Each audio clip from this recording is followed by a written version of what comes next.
नमस्कार।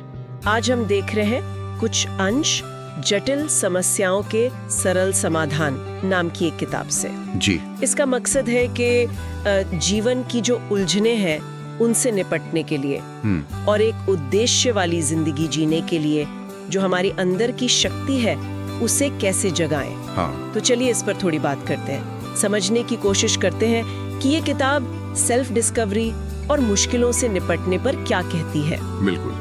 पर देखिए, दिलचस्प बात यह है, मतलब किताब का जो सेंट्रल आइडिया है वो यही है कि ज्यादातर समाधान कहीं बाहर नहीं है, वो हमारे अंदर ही है। ये सेल्फ अवेयरनेस मतलब खुद को जानने पर और अपने अंदर झांकने पर जोर देती है। हाँ। ताकि हम जीवन की चुनौतियों का सामना कर सके। जी। तो शुरुआत होती है आत्म साक्षात्कार से, सेल्फ रियलाइजेशन, है ना? हाँ, बिल्कुल। किताब कहती है कि अपने असली रूप को, अपने ऑथेंटिक सेल्फ को समझना, ये हमें बाहरी दबावों से, समाज की कंडीशनिंग से मुक्त करता है। सही। जैसे ओप्रा विनफ्रे का भी जिक्र है इसमें कि खुद को जानना ही असली संतुष्टि है। हाँ, ये बात बहुत गहरी है, क्योंकि अगर हम खुद को नहीं जानते तो अक्सर एक खालीपन सा महसूस होता है। बिल्कुल।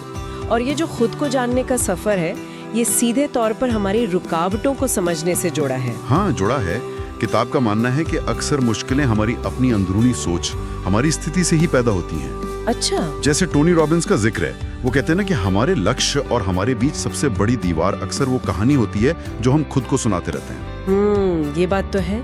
मतलब सिर्फ बाहरी लक्षणों को नहीं देखना है। नहीं, बिल्कुल नहीं। असल जड़ तक जाना है, चाहे वो अंदर हो या बाहर। हाँ, और फिर किताब कुछ प्रैक्टिकल उपाय भी सुझाती है, जैसे योग। जी, योग। जिसे सिर्फ कसरत नहीं बताया गया है, बल्कि नहीं, ये तो मन, शरीर और जीवन पर पूरी महारत हासिल करने का एक पूरा सिस्टम है। अच्छा। स्रोत कहता है कि योग पंच कलेशों को दूर करने में मदद करता है। मतलब योग दर्शन में जो 5 मानसिक बाधाएं हैं, अज्ञान, अहंकार वगैरह। और मंत्रों का भी जिक्र है। हाँ, मंत्रों का भी।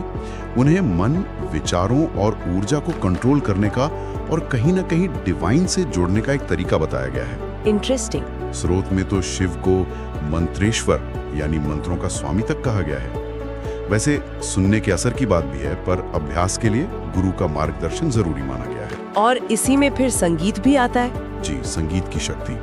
किताब बताती है कि संगीत कैसे हमारे शरीर, मन और आत्मा में एक बैलेंस, एक हार्मनी ला सकता है।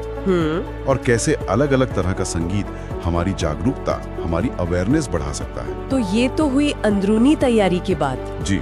पर किताब बाहरी दुनिया से तालमेल बिठाने को भी उतना ही जरूरी मानती है। हाँ, बिल्कुल मानती है। जैसे प्रकृति के साथ दोबारा जुड़ना। हाँ, शहरी जिंदगी हमें नेचर से दूर कर देती है। बिल्कुल। इसलिए नेचुरोपैथी और आयुर्वेद जैसे सिद्धांतों का जिक्र है जो अच्छी सेहत के लिए प्रकृति से जुड़ने पर जोर देते हैं। ये संतुलन वाकई जरूरी है और शायद यही बात हमारे सामाजिक दायरे पर भी लागू होती है। हाँ, बिल्कुल। किताब कहती है कि हमें अपने आसपास के टॉक्सिक प्रभावों को पहचानना सीखना होगा। टॉक्सिक प्रभाव मतलब वो लोग या हालात जो हम पर बुरा असर डालते हैं, चाहे वो दोस्त हों, सहकर्मी हो या रिश्तेदार। अच्छा। यहाँ ओशो के विचारों का हवाला देते हुए अनासक्ति यानी डिटैचमेंट की प्रैक्टिस करने की सलाह दी गई है। डिटैचमेंट? हाँ, ये समझना कि समाज हमेशा सही दिशा दिखाए ये जरूरी नहीं है। और स्रोत में एक चेतावनी भी है। ओह, क्या? कि कुछ लोग सूक्ष्म तरीकों से, जिसे मायाजाल कहा गया है, मतलब एक तरह का भ्रम या छल, उसका इस्तेमाल भी कर सकते हैं।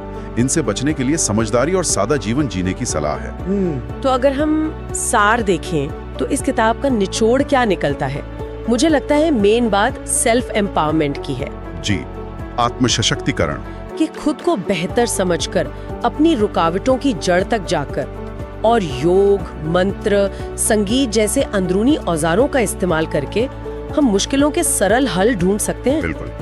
और साथ ही प्रकृति और समाज के साथ एक हेल्दी बैलेंस बनाना भी उतना ही अहम है। हाँ। और एक बात और है जो सोचने पे मजबूर करती है, किताब यही नहीं रुकती। अच्छा, और क्या है?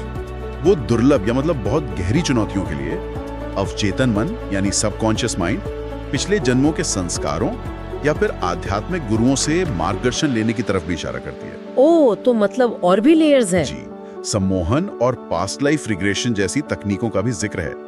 तो ये हमें सोचने पे मजबूर करता है कि समाधान शायद हमारी जो चेतन सोच है उससे कहीं ज्यादा गहरे स्तरों पर मौजूद हो सकते हैं। वाकई एक ऐसा पहलू जिस पर और गौर किया जा सकता है।